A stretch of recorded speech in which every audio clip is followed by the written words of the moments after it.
Pemirsa, 2 buah kapal asing berbendera Vietnam ditangkap karena mencuri ikan di perairan Natuna. Kapal dan ABK kemudian digiring ke dermaga TPI Pontianak, Kalimantan Barat untuk menjalani proses hukum.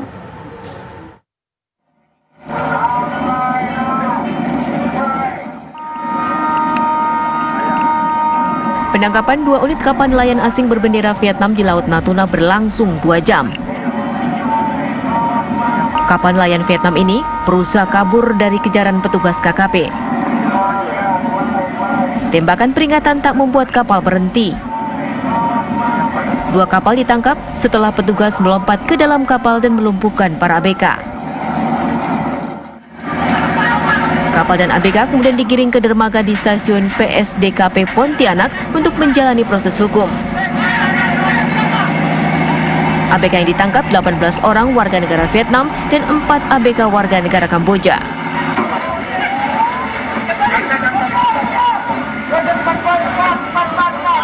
Sangat tegas dalam hal ini, bahkan jika pelaku illegal fishing melawan di tengah laut, saya sudah perintahkan jajaran untuk tidak segan-segan menenggelamkan sesuai dengan ketentuan dan SOP yang sudah kita miliki.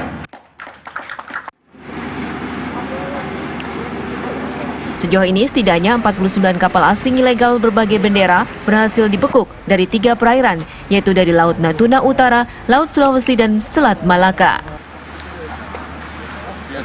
Dari Pontianak, Kalimantan Barat, Tutwuri Handayani, TV One mengabarkan.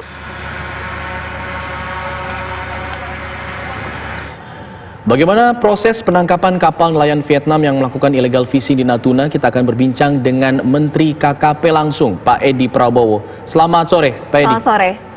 Selamat sore Mas Alphard, selamat sore Mbak Ciran. Ya, Pak Edi, mungkin bisa diceritakan kepada pemirsa mengenai kronologi dari penangkapan kapal asing ini, Pak. Ya, ini saya pikir bukan penangkapan yang pertama ya. Kalau total semua yang kita tangkap itu ada 66 sudah. Ya, 49 adalah kapal nelayan asing dari Vietnam yang paling banyak. Ada 22 dari Vietnam total, semuanya sejak saya jadi menteri. Dan penangkapan di Natuna Utara ini memang daerah basis tempat pencurian mereka dari awal, sejak awal ya. Dan ini kita selalu siaga dan alhamdulillah ini berhasil kita amankan 2 kapal ini, dan ini terus penjagaan tetap berlangsung. Yang jelas begini, konsep ilegal itu tidak akan pernah berhenti, saya sangat yakin. Tapi semangat kami dalam menjaga laut tetap kita jaga. Yang jelas semakin kesini modusnya semakin berani, bahkan mereka cenderung melawan. Di akhir tahun 2019 kemarin mereka menabrakkan kapalnya ke kapal kita, bahkan kapal kita sempat sedikit rusak. Ada 1 kapal tidak bisa jalan karena mereka itu dengan modus juga melempar jaring dan tali sehingga terbelit itu propeller kita. Dan tapi alhamdulillah berkat kesigapan anak-anak kita dan daya juang dan semangat yang tidak pernah berhenti, mereka terus menangkap, dan ini terus kita siaga. Kalau tadi lihat ya, saya ada video, kita sudah sampaikan videonya juga, bahwa ini menangkapnya juga tidak mudah. Kenapa? Karena mereka pada saat ketahuan mereka menangkap mereka memencet gasnya diberi pemberat sehingga lajunya semakin kencang, kemudinya diberi tali sehingga mereka lari di geladak. Sehingga kapal ini tidak bisa berhenti. Jadi susah untuk melakukan mereka tangkap selain harus loncat ke dalam kapal. Aksi loncat yang dilakukan oleh ABK itu saya pikir aksi yang patut kita apresiasi. Kenapa? Keberanian ini muncul tanpa kita awasi di laut loh, Mbak, bayangkan. Dan ini semakin kesini anak-anak kita semakin berani, dan alhamdulillah dari semangat mereka sudah 66 kapal kita tangkap sampai saat ini. Iya, Pak Menteri, artinya dari puluhan kapal ini selalu melakukan modus yang sama dan juga melakukan perlawanan?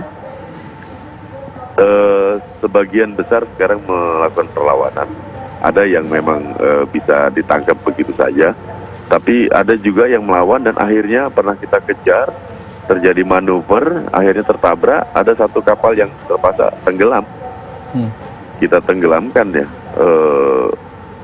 karena mereka ya bagi kita kan kita menjaga ikutin aturan kan, pakai prosedur HAM dan sebagainya. Tapi kalau sudah lari kan kita kejar. Cuma memang kita masih kurang persenjataan, Pak. Oke. Kita perlu penguatan dan kami sudah melakukan prosedur kepada kepada Menhan, koordinasi sama Menhan. Kami juga sudah koordinasi sama Menko, melaporkan ke Menko, dan insya Allah ke depan penguatan terhadap persenjataan di kapal-kapal pengawas kami juga ada. Baik, Pak Menteri, dari analisa KKP sendiri, apa yang kemudian menyebabkan para nelayan asing ini semakin berani sekarang untuk mencuri ikan di perairan kita? Iya, di zona ekonomi eksklusif kita ini kan kosong. Nelayan kita itu nggak banyak yang ada di sana. Laut kita ini besar, ZEE kita ini kosong. Jadi harusnya kan kita isi banyak gitu loh. Nah, untuk ke sana itu kan kapal yang ada itu nggak bisa kapal hanya 40 GT, 30 GT. Harus di atas 150, 200. Nah, kita baru sampai 150 GT maksimal. Nah, kapal-kapal kita ini ke depannya harus mulai mengisi laut zona ekonomi eksklusif kita supaya tidak dimanfaatkan oleh nelayan asing. Nggak apa-apa kan, daripada asing yang mencuri, kenapa nggak kita yang memanfaatkan gitu. Sustainability perlu, menjaga keberlanjutan terhadap ikan di laut kita perlu. Tapi apakah menjaga keberlanjutan terus membiarkan ikan kita dicuri tanpa banyaknya kapal Indonesia di tengah laut ini? Menurut saya salah satu dampaknya adalah karena tidak ada yang menangkap di zona ekonomi eksklusif kita. Nah, mereka menangkap situ, nggak ada saingan, masuk. Penjagaan kita juga kan boleh dikatakan kalau saya lihat masih kurang hebat, kurang canggih. Walaupun sekarang saya merasakan koordinasi antara instansi Angkatan Laut, Bakamla, polisi, lewat Polairo dan KPLB dan Bea Cukai ini luar biasa, sudah sangat baik sekali. Jadi kami saling melengkapi. Tapi itu cuma masih kurang, artinya masih perlu banyak. Laut kita kan sangat luas. Dan saya sudah koordinasi juga sama Menteri Pertahanan. Beliau juga akan ikut melengkapi dengan bantuan komunikasi online-nya melalui melalui satelit ya. Kita sendiri sudah punya satelit dengan kerjasama sama luar negeri. Tapi itu juga yang real time kita belum punya. Baik. Kita real time yang visual belum punya. Baru kita lihat semacam GPS gitu. Jadi kita masih perlu yang lebih canggih lagi. Nah, ke depan kita akan lengkapi. Kami sudah coba lakukan dan insya Allah ke depan kita semakin canggih dalam pengawasan di laut kita. Pak Menteri, butuh waktu berapa lama karena urgensi kelengkapan dan juga kesiapan untuk menjaga teritori kita? Ya, sebenarnya waktu itu nggak terlalu perlu. Yang penting uangnya ada nggak? Kalau uangnya ada udah bisa. Itu. Tapi Mbak, ini bukan keluhan ya. Saya tidak mengeluh. Saya yakin dengan yang sekarang pun ada, kalau ini saya manfaatkan secara optimal, bisa. Dan ini buktinya bahwa dalam waktu 8 bulan saya sudah menyelamatkan dari curian kapal asing itu sebanyak 49 kapal. Dan saya yakin efek jerah akan ada dengan begini, dengan terus-menerus kita bertahan, dengan terus-menerus kita menjaga. Saya yakin mereka juga akan pikir ke depannya. Baik, Pak Menteri, karena dari sanksinya nggak main-main, sanksinya ya kita hukum bagi nakodanya, bagi yang non justisianya, yang pengikut-pengikutnya tidak ini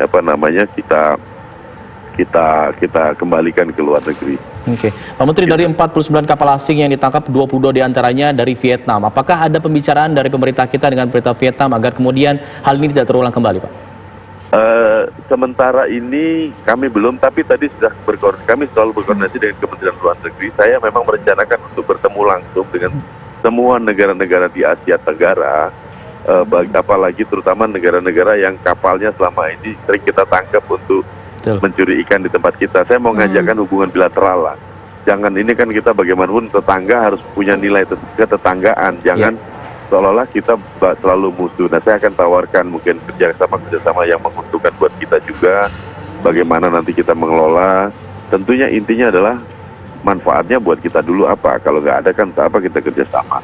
Sehingga supaya secara diplomatis kita itu nggak perlu lagi jaga laut. Karena yang nyuri kapal kita, justru kita harus bersama-sama menjaga Kalau di luar ASEAN itu ada yang mencuri, gitu loh Mbak. Jadi jadi saya pikir cuma kan keburu COVID, jadi saya belum sempat keliling ke Asia Tenggara karena masing-masing negara kan sedang menutup diri.